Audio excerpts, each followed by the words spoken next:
Oh. Stan.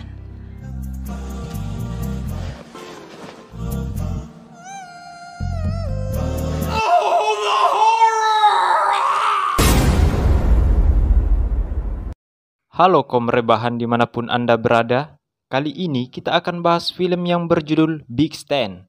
Film ini rilis tahun 2007 yang dibintangi Rob Schneider yang sekaligus sutradara dan produser dari film ini. Tanpa perlu banyak bekicot di awal, mari kita seruput kopainya dan hitung bersama-sama. Mesa, 2, talu.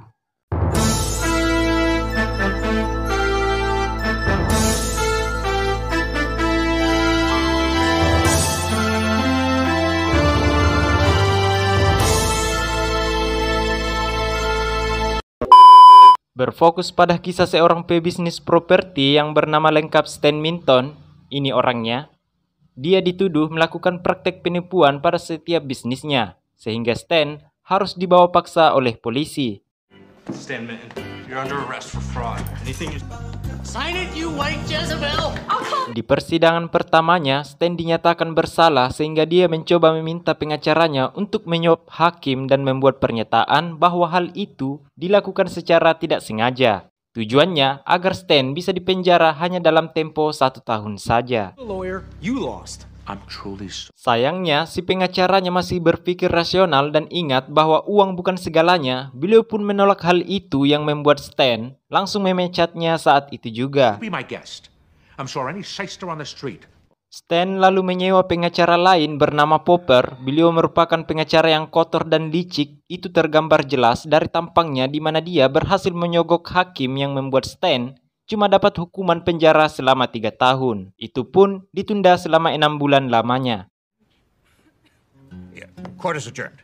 Walau hukumannya kurang dan masih ada 6 bulan sebelum masuk penjara, Stan yang lemah masih panik dan stres. Ia lalu pergi ke bar dan tak sengaja bertemu dengan seorang mantan napi di sana. Penasaran situasi di penjara, Stan lalu memberikan $100 kepada mantan napi itu untuk menceritakan semua yang ia ketahui terkait penjara. Dan saat tahu Stan akan ditahan di penjara bernama Verley, mantan napi ini cukup terkejut karena penjara itu penuh dengan gangster serta pecinta anus. Parahnya, para sipir tidak peduli dengan kondisi para tahanan. Stan pun memperlihatkan tato bergambar ibunya lalu bertanya ini cukup tidak membuat para tahanan takut. Si mantan napi ini pun menjawab hal itu lebih dari cukup membuat pantatmu digilir para napi. Hal itu membuat Stan seketika insomnia, di mana sang istri yang bernama Mindy memberikan motivasi dengan mengatakan kita harus subscribe Gila Movie. Stan pun bangkit menjadi lebih percaya diri. Ready to eat breakfast? I will be unrapeable! Stan membeli beberapa steroid untuk membentuk otot, kemudian ke tempat tato untuk menato anusnya agar terlihat tidak menarik di tusbol. I got kind of a weird question. Do you have anything you could... Setelah itu dia meminta istrinya untuk mencoblosnya karena jika itu terjadi, Stan ingin agar istrinya lah yang pertama kali melakukannya. Merasa belum cukup, Stan juga belajar karate untuk mengasah skillnya, tapi saat latihan, Stan hanya menjadi bahan siksaan bagi lawannya. Karena itu, dia nekat melanggar aturan dengan menyerang lawan secara membabi buta. Dan berakhir dengan dihajar oleh sang guru langsung dari dojo tersebut.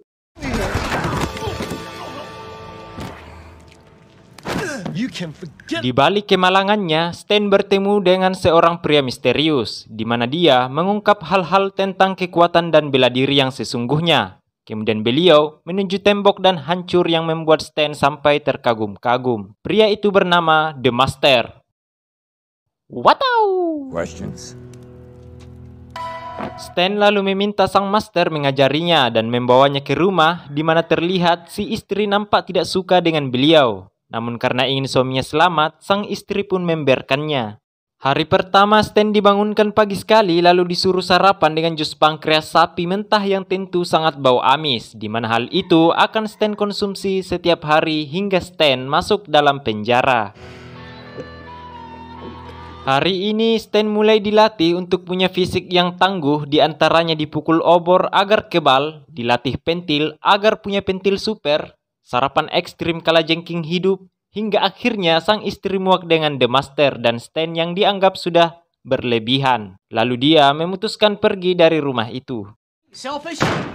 I find that funny. I really do. Walau begitu, Stan lanjutkan latihannya. Kali ini The Master mengajari jurus rahasia yang belum pernah diajarkan ke siapapun, di mana jurus ini memusatkan cakra tubuh pada ujung jari sehingga apapun yang dia kenai bisa hancur. Jurus ini dinamai jari kematian. Stan lalu mencobanya, namun hal itu justru membuat jarinya pengkong saat itu juga. Tapi mulai saat itu, Stan makin berlatih keras tanpa mengenal lelah.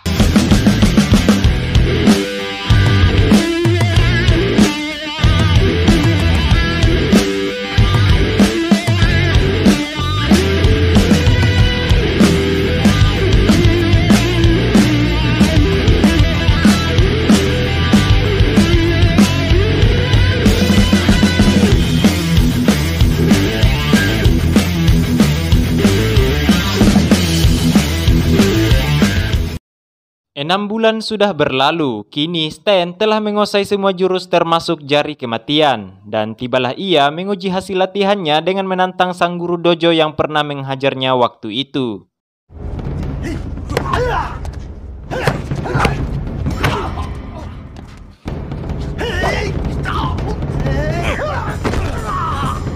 Dengan sangat mudah sang guru dojo mampu dikalahkan, membuat sang master bangga padanya. Tibalah hari di mana Stan menjalani hukuman, dia pun berpamitan kepada sang master dan pengacaranya, dan tanpa ia sadari, sang istri rupanya sedang memperhatikannya dari jauh, dan terlihat sedih melihat kepergian sang suami. Bermodal jurus jari kematian serta tato ibunya yang sudah ditambahi kata killer, Stan terlihat sangat santuy dan kalem. Hingga ada seorang napi sangar mengganggunya, Stan pun mulai menunjukkan kebolehannya. Setibanya di lapas, mereka semua akhirnya menjalani pemeriksaan anus untuk memastikan kesehatannya dan tiba-tiba dua sipir lantas dibuat terkejut saat melihat liang itu milik Stan, di mana yang kita ketahui Stan sudah menatonya dengan gambar yang entah apa itu, tapi mereka semua dibuat takjub hingga tak sanggup menyentuhnya. Beliau ini bernama Short, seorang kakek hobi colai yang menjadi teman sekamar Stan, di mana beliau disuruh pindah karena ingin tidur di ranjang paling atas. Saat di lapangan Stan bertanya siapa yang paling berkuasa di sana, Short menjawab di penjara ini ada geng kulit hitam, ketuanya pernah membunuh orang hanya sekali pukul. Kemudian ada geng Meksiko yang tentu didominasi gangster Meksiko. Terakhir ada geng Nazi yang suka berkelahi secara berkelompok. Stan lalu bertanya siapa predator seks di sini. Short langsung menunjuk ke arah pria kulit hitam berbadan besar, di mana dia hobi sekali memperkaos napi baru dan dia punya semacam kelainan yang sudah pasti kalian paham. Dia bernama Raymond. Tidak ragu lagi Stan meminjam buku milik Short, kemudian menghampiri Raymond dan mengejeknya sehingga Stan menjadi pusat perhatian semua narapidana yang ada di sana.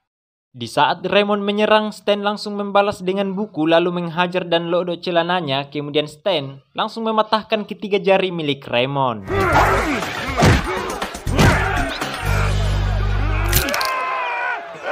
Ketua geng Nazi lalu memintanya bergabung, tapi Stan langsung menghajarnya juga, dan saat geng kulit hitam mengerahkan seluruh pasukannya untuk mengeroyok Stan, lagi-lagi menunjukkan hasil latihannya, di mana dia begitu lincah dan kuat mengalahkan mereka semua tanpa mengalami kesulitan sama sekali.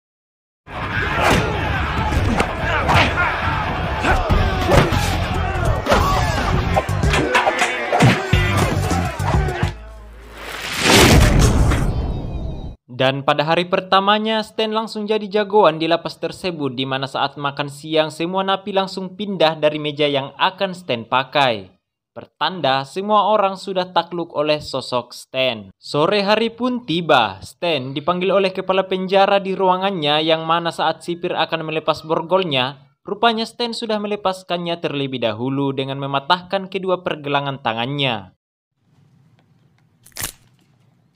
Rupanya alasan Stan ditempatkan di penjara ini bukanlah kebetulan, karena nyatanya sang kepala penjara telah tahu background Stan yang merupakan seorang pebisnis properti walaupun cuma tipuan, di mana si kepala penjara rupanya diam-diam ingin menutup penjara ini dan menggantinya dengan real estate. yang pasti menghasilkan lebih banyak uang. Stan diminta membantu mengatur segala kebutuhan serta rincian dalam membuat rencananya jadi kenyataan, di mana Stan dijanjikan pengurangan masa tahanan jika bersedia melakukan semua itu. Singkat cerita, Stan terlihat sedang mandi dengan napi lain, tiba-tiba muncul ketua geng Nazi berniat membunuhnya. Namun Stan ternyata sudah menyiapkan nunchaku yang terbuat dari batang sabun, kemudian layaknya Bruce Lee, Stan langsung menghajar ketua geng Nazi tersebut hingga pingsan.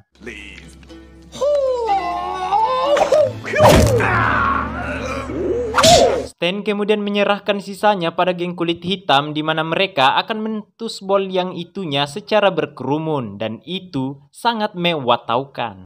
Esok harinya, Stan terlihat sudah di ruangan kepala penjara untuk membuat rincian real estate di mana si kepala penjara membawa sosok pria Asia yang merupakan partner bisnisnya. Pria itu rupanya tergabung kelompok mafia Vietnam. Itu diketahui Stan dari tato yang ada pada jarinya. Singkat cerita, Stan mengumpulkan seluruh napi di lapangan. Hari ini Stan menyatakan sebuah peraturan baru, yaitu dilarang melakukan kekerasan fisik serta pelecehan seksual. Dan bila ada melanggar, maka harus berhadapan dengan Stan dengan jari kematiannya. Raymond kemudian bertanya apa boleh melakukan pencoblosan dengan sesama pencoblos. Stan bertanya balik apakah ada yang mau dengan Raymond. Salah satu dari mereka pun ngacung, rupanya beliau ini sama-sama memiliki kelainan yang menjadikan mereka pasangan yang begitu mencelabaikan. Stan kemudian membuang semua kaset film dan video game yang mengandung kekerasan di mana Stan mau agar mereka bisa lebih berpikir positif. Salah satunya dengan menari salsa yang ada nuansa Latin-Latinnya gitu.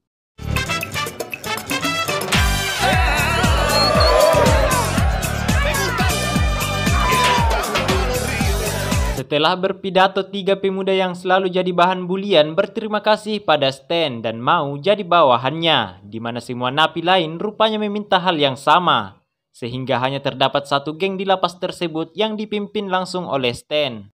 Usai hari itu, situasi lapas berubah drastis jadi sangat family friendly, di mana semua ras menyatu, bahkan saat ada yang ultah, mereka merayakan hingga saling berbagi hadiah satu dan lainnya.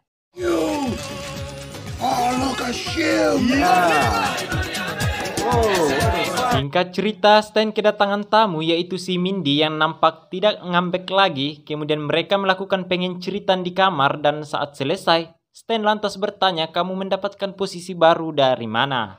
Istrinya kemudian menjawab, "The Master lah yang mengajariku cara melakukannya." Tentu hal itu membuat Stan begitu terkejut dan mengira istrinya sudah berselingkuh dengan The Master. Tiba-tiba muncullah Pak Sipir meminta Stan segera temui kepala penjara di ruangannya. I love you, sweetie cakes.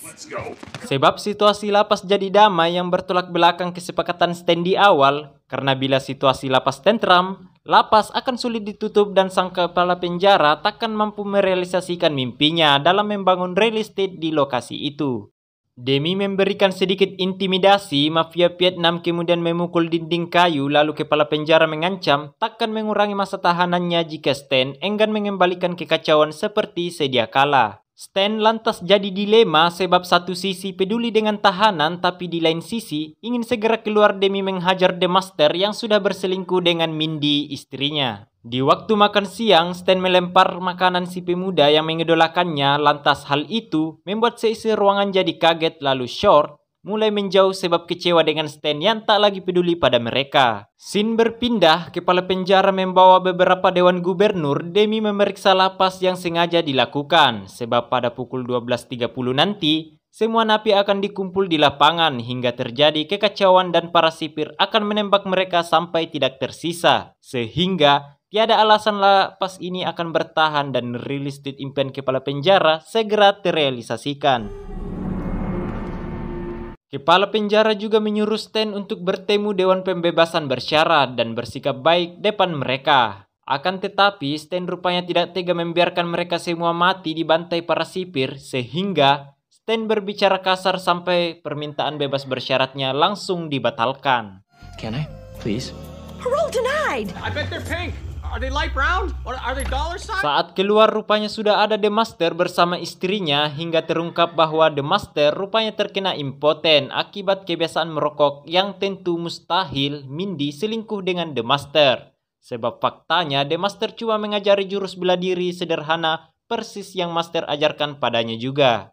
Di lain sisi kita melihat para sipir bertugas membagikan senjata tajam ke semua napi agar mereka berkelahi sampai mati. Lalu Dewan yang melihatnya tak punya alasan lagi terus mempertahankan lapas ini. Stan yang nekat langsung berlari ke kantor kepala penjara demi membatalkan kesepakatannya, tapi dia malah bertemu mafia Vietnam yang rupanya adalah murid pertama The Master yang sudah dia ceritakan sebelumnya.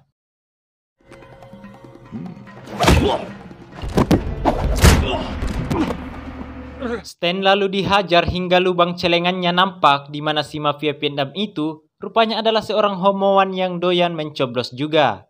Hingga Stan menyadari bahwa jurus jari kematian yang diajarkan The Master dimaksudkan untuk momen seperti ini. Stan pun berinisiatif menusuk liang anu si mafia lalu menghajar balik hingga dia tersiksa. Lalu saat mereka mengadu kekuatan pentil, Stan tentu tidak merasakan apapun sebab sudah memiliki pentil super.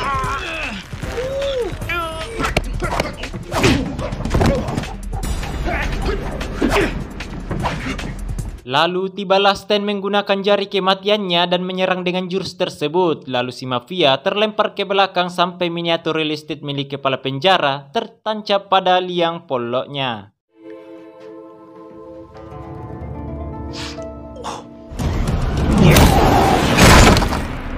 Sesudah menghabisi mafia Vietnam, terlihat Stan terlambat mencegah kekacauan di mana para napi sudah terlanjur berkumpul di lapangan. Tapi yang terjadi selanjutnya betul-betul di luar dugaan sebab rupanya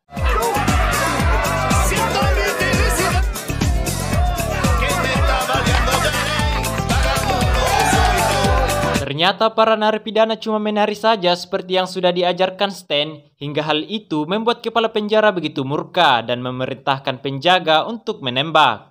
Tapi hal itu ditolak sebab itu hanya sebuah tarian saja.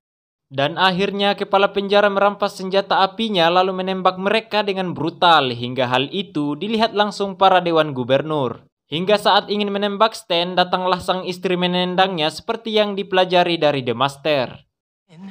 Where did that come from? What do you think I've been doing with them? 3 tahun berlalu, tibalah bagi Stan bebas. Dan sekarang para napi sudah terbiasa beraktivitas positif dan belajar bela diri seperti yang diajarkan Stan. Dan untuk para ketua yang dulu dikenal brutal, mereka nampak cukup sedih akan kepergian Stan. Oh, very creepy. Gee. Oh ya, Raymond ternyata punya kekasih baru, yaitu mantan kepala penjara yang tentu akan ditusbol Raymond setiap harinya. Setelah semua berakhir, kini Stan kembali kepada kehidupannya yang lebih baik dan juga ada The Master yang akan tetap numpang di rumahnya hingga waktu yang belum dipastikan. Charlie. Hey, rumor is you're sneaking. Tamat, ending yang cukup mentusbolkan. Secara keseluruhan film ini cukup menghibur karena dibalut dengan action komedi, dan pesan yang bisa kita petik dari film ini adalah jadilah pria normal. Itu. Terima kasih telah menonton sampai habis. Dukung terus channel ini agar berkembang dengan cara subscribe dan nyalakan notifikasi. Oh ya, jangan lupa di-share dan sampai jumpa di video selanjutnya.